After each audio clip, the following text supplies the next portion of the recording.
रावण का ज्येष्ठ पुत्र मेघनाद, जिसका जन्म ही असाधारण घटनाओं के बीच हुआ। बचपन से ही उसमें असुरों की अपार शक्ति और देवताओं जैसी बुद्धि दिखाई देने लगी। उसने कठिन तपस्या द्वारा देवताओं और त्रिदेवों से वरदान प्राप्त किए।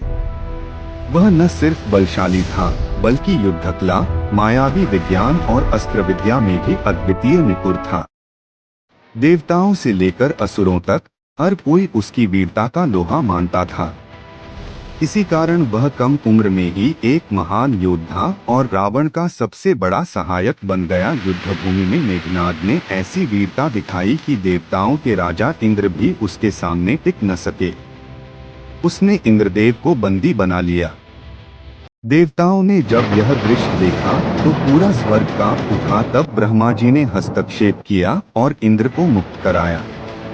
किंतु उस क्षण से मेघनाद को एक नई उपाधि मिली, इंद्रजीत, अर्थात वह जिसने इंद्र को भी जीत लिया। यही उपाधि आगे चलकर उसकी पहचान और उसकी ख्याति का प्रतीक बनी।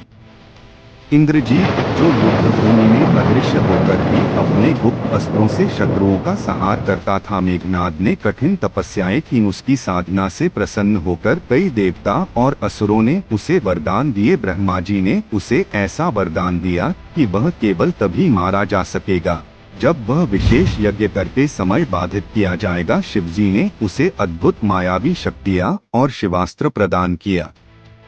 असुर गुरु शुक्राचार्य ने उसे गूढ़ अस्त्र विद्या और अदृश्य होने की कला सिखाई।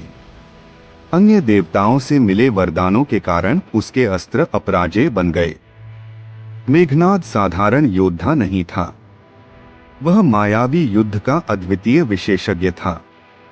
जहां बाकी योद्धा प्रत्यक्ष युद्ध में अपने शौर्य का प्रदर्शन करते थे, वहीं मेघनाद अदृश्य होकर मायाजाल रचकर शत्रु को उलझा देता।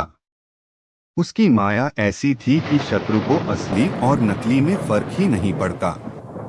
कभी वह आकाश में उड़कर आक्रमण करता, कभी समुद्र की लहरों से अग्निवर्षा कर देता, तो कभी रात के अंधकार में अपनी सेना को अदृश्य कर देता। इसीलिए उसे गुप्त अस्त्रों का स्वामी और मायावी युद्ध का महारथी कहा जाता है। रामायण का युद्ध कई बार उसकी इस मायावी शक्ति के कारण वानर सेना और स्वयं श्री राम तक के लिए कठिन हो गया। मेघनाद के पास साधारण शस्त्र नहीं थे, उसके पास ऐसे दिव्य अस्त्र थे जो सीधे देवताओं से प्राप्त हुए थे। ये अस्त्र केवल शक्ति का प्रतीक नहीं थे, बल्कि इनके प्रयोग के लिए कठोर नियम और विशेष परिस्थितियां निर्धारित थीं। कुछ अस्त्र केवल तब चलाए जा सकते थे जब शत्रु सेना अजेय लग रही हो, कुछ केवल रात के समय प्रभावी होते थे, और कुछ अस्त्र युद्धभूमि में निर्णायक विजय दिलाने के लिए ही सुरक्षित रखे गए थे। इसी कारण मेघनाद का हर युद्ध अनिश्चित और रहस्यमयी माना जाता था, क्योंकि कोई नहीं जानता था कि अगली बार वह कौन सा गुप्त अस्त्र प्रयोग करेगा। शिवास्त्र, भगवान शिव से प्राप्त दिव्य शस्त्र। मेघनाद को भगवान शिव की तपस्या से यह अद्भुत शस्त्र प्राप्त हुआ।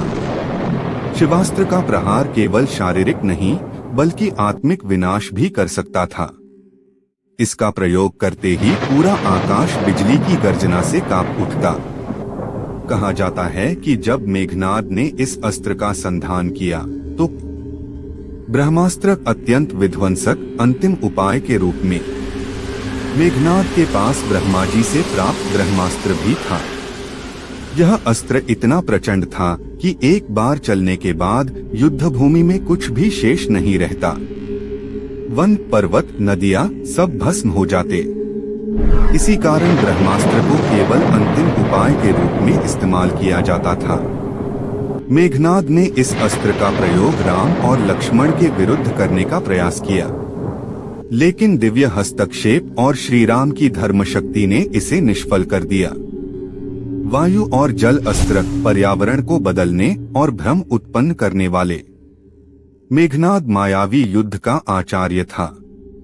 उसके पास वायु और जल से संबंधित ऐसे अस्त्र भी थे जिनसे वह युद्धभूमि का वातावरण ही बदल देता था।